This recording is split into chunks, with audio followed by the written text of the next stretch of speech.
A couple of weeks ago, we began looking at the temptation of Christ, and we looked at the first temptation, and we looked at a few principles, such as, just because something is not morally wrong, just because it is something that may be good for you, just because it is something that there may not inherently be something wrong with, does not necessarily mean that it follows God's commands.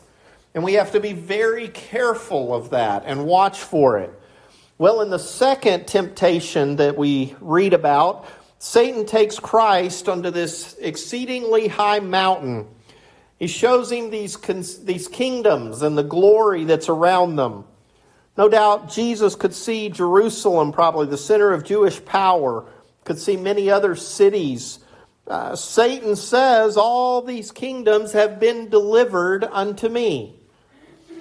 We understand that Satan does have domain because he is the ruler of this world. John 12, verse 31, now there's the judgment of this world. Now the ruler of this world will be cast out. 2 Corinthians 4, verse 4 says, whose minds the God of this age has blinded. He's known as the God of this age. He is known as the prince of the power of the air. Ephesians chapter 2. In verse 2, when it says, in which you once walked according to the course of this world, according to the prince of the power of the air. And we see the descriptions of Satan here, and him having domain over the world around us. We also know that Satan has subjects. 1 John chapter 3, starting in verse 8, says, he who sins is of the devil. For the devil has sinned from the beginning. For this purpose the Son of God was manifested, that he might destroy the works of the devil.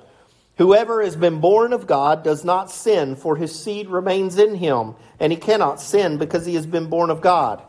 In this the children of God and the children of the devil are manifest. Whoever does not practice righteousness is not of God, nor is he who does not love his brother. When Satan showed all these kingdoms to Jesus, he says in Matthew chapter 4 verse 9, all these things I will give you if you fall down and you worship me. Now, there has been a lot of speculation by people as to whether Satan really could have given Jesus anything here. We understand he's has many false promises, and he's a liar who can't be trusted. But we also have to remember that this is described to us as temptations of Jesus. So there is merit to what Satan is offering here, because otherwise it would not have been a temptation. So we understand that this is something important in what he offers, and it would be something that he could deliver. So in this second temptation, I want us to examine how we as man try to justify sin, and let's apply that to what we see here. First of all, modern man thinks that something cannot be sin when it doesn't hurt anybody. Well, it doesn't hurt anybody, so therefore it's not sin. You have professors and teachers teaching people all over saying that if no one gets hurt, then there's nothing wrong with sex outside of the marriage relationship. Sexual relations between two consenting adults is nothing more than a handshake, is what one college professor wrote in the last few years. A psychology class one time, a young lady said to the teacher, don't you agree that we are part of the generation that has finally been relieved of the consequences of premarital sex relations? We can avoid disease, and if a person doesn't want to have a baby too, that can be avoided. In other words, if there's no consequences, nobody gets hurt, it's perfectly acceptable. Well, brethren sometimes try to defend different things using this same logic. One of the biggest things that people try to defend is social drinking. Well, if one goes into his back room in his house and he drinks, what harm does it do? He takes care of his family. He doesn't take away from what he's needed. He's not out on the highway. He's not jeopardizing anybody's life. He's just in his house having a drink. How does that hurt anybody? The problem is we're trying to defend something on the basis that it doesn't hurt anyone. And for Jesus to bow down to Satan wouldn't necessarily hurt anyone else. It would hurt Christ, not hurting anybody else around him. But yet it didn't make it right. You know, so many things, if it doesn't affect anybody and it doesn't hurt anybody, that doesn't make it right. It's still sin. Sin is sin, whether it hurts someone or not. Another thing that people try to use, number 2, well, everybody else is doing it. Other people are doing it. People today judge what is moral or immoral based upon what society as a whole accepts. People rationalize that their sin is no worse than what anybody else is doing around them. Young people say, well, this is what other young people are doing, so I can do it. Isn't this just like the Israelites, though? Everybody around them had a king. Everybody else around them had a king on a throne, and what did they want? They wanted a king. Well, everybody else is doing it. We need to do it. Divorce is commonly accepted today. Homosexuality has become socially accepted today. All of these things are okay because everybody else is doing it. If the many others are doing it was a legitimate excuse, Christ would have bowed down to Satan. Many others bow down to Satan. They're doing his will. But Jesus would not bow down to Satan because it was against the will of God. Our world can tell us that homosexual marriage is okay. Our world can tell us that it's okay to sleep with someone before you are married. Our world can tell us it's okay to divorce somebody on a whim because you've decided you don't love them anymore. Our world around us tells us that cheating and that lying and that using vulgar language is okay. And it doesn't make it right. God's will still says these things are wrong, no matter what the world around us decides. Number 3, no one will know. No one will know about it. Satan uses this tactic repeatedly. 1 Thessalonians chapter 5, starting in verse 4. But you, brethren, are not in darkness, so that this day should overtake you as a thief. You are all sons of light and sons of the day. We are not of the night nor of darkness. Therefore, let us not sleep as others do, but let us watch and be sober. For those who sleep, sleep at night, and those who get drunk are drunk at night. But let us who are of the day be sober, putting on the breastplate of faith and love, and as a helmet the hope of salvation. A lot of evil deeds are done under the cover of darkness so that nobody will know. So many times sin is committed and people will cover it up or they will try to hide it, which usually leads to more sin. Look at King David. King David lusts after Bathsheba. He acts upon the lust, finds out she's pregnant. So then he tries to get her husband to sleep with her to cover up the pregnancy, and when that won't happen, he has him killed. Sin leading to more sin. Cover up never works. It only makes it worse. Proverbs 28 verse 13, he who covers his sins will not prosper, but whoever confesses and forsakes them will have mercy. Jesus could have yielded to no one will know. He's alone in a mountain with Satan. Who would have known what happened? Again, in these things, we as man forget God. We have to remember that God knows everything. Proverbs 15 verse 3, the eyes of the Lord are in every place, keeping watch on the evil and the good. Hebrews 4:13, there is no creature hidden from his sight, but all things are naked and open to the eyes of him to whom we must give account. We cannot escape the presence of God, Psalm 139. Also, the one doing the deed will know you cannot run or hide from yourself.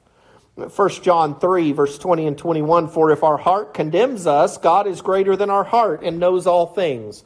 Beloved, if your heart does not condemn us, we have confidence toward God. 2 Corinthians 1:12, for our boasting is this, the testimony of our conscience, that we conducted ourselves in the world in simplicity and godly sincerity, not with fleshly wisdom, but by the grace of God, and more abundantly toward you. We know in our conscience. We will know about it.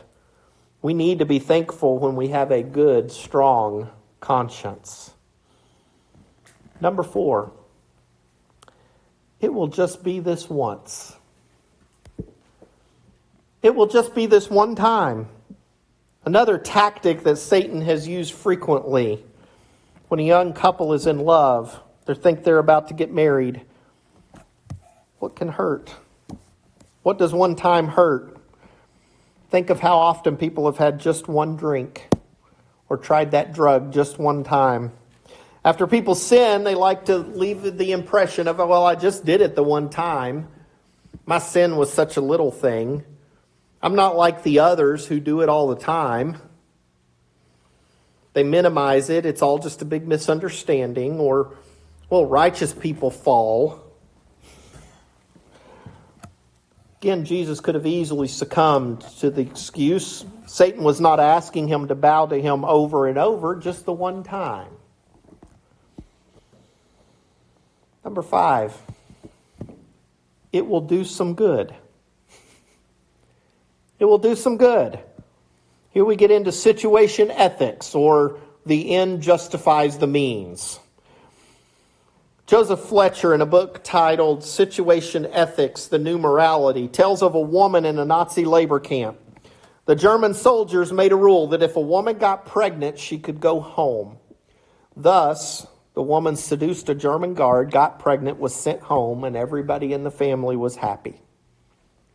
He mentions many similar hypothetical situations, all of which are designed to excuse sin.